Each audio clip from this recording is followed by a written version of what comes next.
So Ireland has just had a budget the other day, literally the other day, and I noticed that there was very little going on when it came to the reporting of what motorists got from that budget. So I had a little browse through with the help of a couple of friends of mine. I had to put together a bit of a package. So our finance minister is Paschal O'Donoghue, and he stood up in a Dáil and he gave his full speech. And what we've done is, cheers to Paddy Conn for this, we have pulled out the little bit that he was talking about for motorists. So here it is. In relation to tax measures, I am extending the VRT relief for hybrid vehicles until the end of 2019. I will then review these reliefs in the context of the overall changes to VRT brought about by the new emissions measurement system, the WLTP. The new system will increase the amount of VRT payable on many new cars. The measures were introduced on a transitional basis this September, when it was estimated that there will be an increase of some 7% in emissions. This will rise to 20% with effect from 2020, when the transitional arrangements no longer apply. In line with several other EU states and in support of climate and public health policy, I am providing for a 1% surcharge for diesel vehicles to apply across all VRT bands. I will be introducing a new accelerated capital allowance scheme for gas-propelled vehicles and refuelling equipment. This is designed to encourage the uptake of gas-propelled commercial vehicles as an economic and environmentally friendly alternative to diesel. Okay, so the key, I'm in a car park, sorry. The key issues of this we're talking about here was VRT on diesel cars. That came out and people weren't quite sure what that meant. It's a 1% rise in the VRT, which means technically diesel cars, be they imported or be they new here, will go up by 1%. It does not affect commercial vehicles, so your vans and anything registered commercially doesn't go up in price, but everything else is going up in price, so 1% extra on the price of diesel. Now, the point behind that was pretty straightforward. They want to encourage you out of diesels and into something else, and they're proposing LPG for commercial users and buses. In relation to tax measures, I am extending the VRT relief for hybrid vehicles until the end of 2019. So something else he mentioned in the middle of that as well was, of course, the VRT on hybrid vehicles. That's going to remain the same, much to the delight of Toyota Ireland and Steve Tormey there, who issued a statement saying they welcomed that exact measure. I suppose a good measure for hybrids. If you're buying a hybrid, the relief is still extended the way it was. Okay. One both disappointing and not disappointing thing was fuel was not touched. Now, I'm all in favour of pushing the price of fuel down, and it already attracts a giant amount of taxation in Ireland, huge amount. We need to drop the price of diesel. It'd be very easy to drop the price of diesel and petrol at the moment. You always put it up in another budget later on, but if you just give people a few quid off the price of commuting, seriously, this is Laois I'm standing in right now. Between 16 and 20,000 people leave Laois every day to go to work.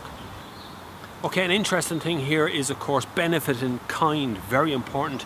If you're one of the lucky few who manage to get themselves a company vehicle, okay? So if you are getting your beautiful list, which I often get sent your list, thanks very much for engaging with me, that is changing. So what you can do right now is to be able to buy an electric car up to the value of 50 grand and not pay any BIK on it. There's no benefit in kind on 50 grand. And if you buy something that's 80 grand, nice car, that's a Hyundai Coupe, very good, 2008 one, nice.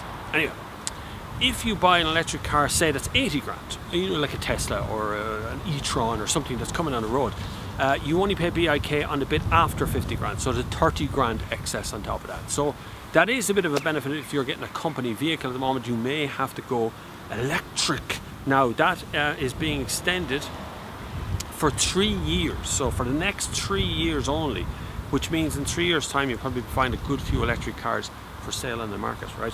I will be introducing a new accelerated capital allowance scheme for gas-propelled vehicles and refuelling equipment.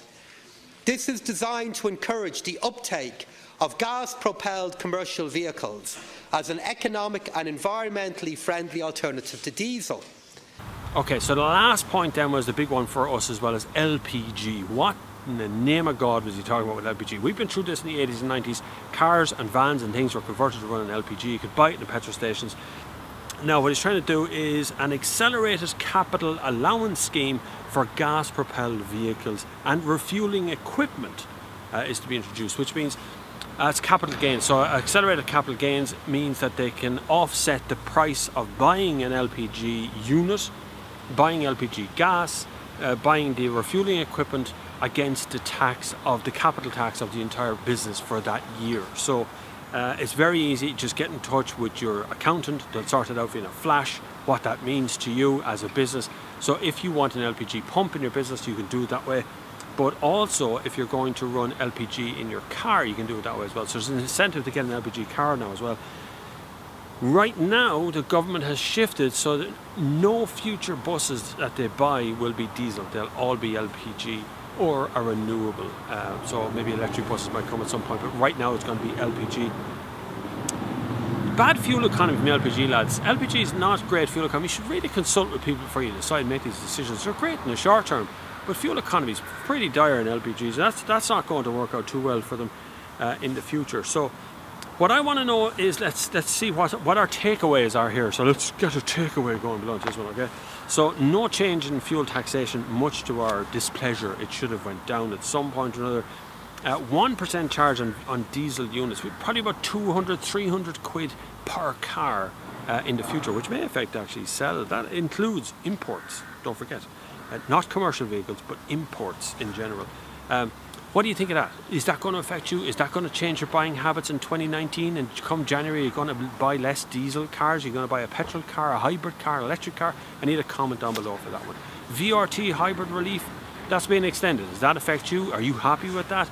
I need to know that as well. Have you got a hybrid? Is this going to affect you in the future? A benefit in kind for electric cars. Are you buying or getting a company car at the moment? I need to know if you're able to get one, how much it is. Is this a big decision? Will you buy electric company car now, or is your company offering you electric cars, or is it just offering you diesel cars? And LPG on commercial vehicles. So are you in a position have you got a commercial vehicle? Can you make it transfer over to make it run on LPG? Can you get LPG in your local petrol station? I don't think it's available in any petrol stations here in Portlaoise. So can you get it in your local petrol stations? I'd love to know. Please leave comments down below. If you like this kind of video, you want me to do these kind of reaction videos, calling politicians out or whatever it is, you want me to stick a camera in the face of a politician in Ireland, leave a comment down below, share with your friends, ask them what they think, and I will get in touch with these politicians and we will ask them some questions. Would you like me to talk to Pascal O'Donoghue maybe and get him to explain what's going to happen to motorists, or maybe I should go to the Minister for Transport, or whoever you want me to. You point me in the right direction, because that's why you put me here. That's why this is the biggest car YouTube channel in Ireland, and hopefully will stay that way until the near future. But until the next time, I'll see you on the far side.